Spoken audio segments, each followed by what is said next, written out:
జరుగుచు వస్తున్నాయి.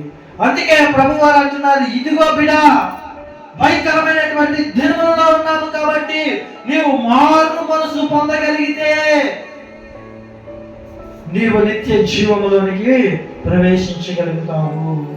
ఎందుకు మారు మనసు పొందమంటున్నాడు అని అంటే గనుక, ఈ మారు మనసు అంటే ఏమిటి, అందరూ మారు మనసు ఎందుకు పొందాలి అని అంటే గనక, ఇక్కడ ప్రభువారు అంటున్నారు, మారు మనసు అనేది దేనికంటే మన మనసు ఏమైందంట, చెడిపోయి ఉన్నది. మన మనసు ఏమైందంట, చెడిపోయి ఉన్నది. ఎప్పుడైతే మనసు చెడిపోయిందో ఆటోమేటిక్ గా మనలో ఉన్నటువంటి దైవత్వము మనము కోల్పోతాము. ఎప్పుడైతే మనము దేవుని మనసును కలిగి ఉన్నామో అప్పుడు ఏమవుతుంది అంటే కనుక, ఆ దైవానికి సంబంధించినటువంటి ఆ లోకం ఏదైతే ఉందో పరలోక రాజ్యము, దానిలోనికి మనము వెళ్ళగలిగే అవకాశం మనకి కుదురుతుంది. హల్లెలూయా. ఈరోజు మనసు ఎలా ఉంది అంటే గనక చెడుతనముతో నిండిపోయినది.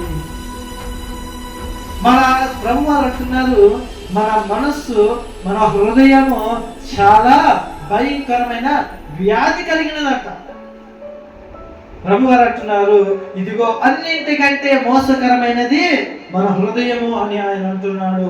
ఎందుకు ఈ మాట అంటున్నాడు అంటే, మన హృదయంలో ఆలోచించే ఆలోచనే మన దేహంతో మనము జరిగిస్తూ ఉంటాము. కాబట్టి మన దేహంతో మనము చెడ్డ కార్యములు చేయకూడదు అంటే మొట్టమొదటిగా మన హృదయాన్ని మనం ఏం చేసుకోవాలంటే పరిశుద్ధముగా మనము కాపాడుకోవాలి. హల్లెలూయా. ఎప్పుడైతే మన హృదయంలో మనం పరిశుద్ధంగా కాపాడుకుంటామో అప్పుడు మన మనస్సు యొక్క ఆలోచన ఎలా ఉంటాయంటే పరిశుద్ధంగా ఉంటాయి. హల్లెలూయా.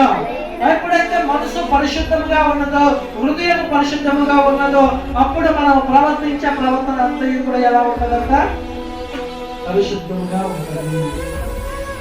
లేదు అని అంటే కనుక మన హృదయం చెడిపోయింది, మన మనసు చెడిపోయింది, అప్పుడు మన శరీరం ఏమవుతుంది అని అంటే కనుక చెడిపోతుంది. ఎలా చెడిపోతుంది? అసలు చెడు అంటే ఏమిటి, మన దేహం ఎలా చెడిపోయింది అని మనం ఎలా తెలుసుకుంటాము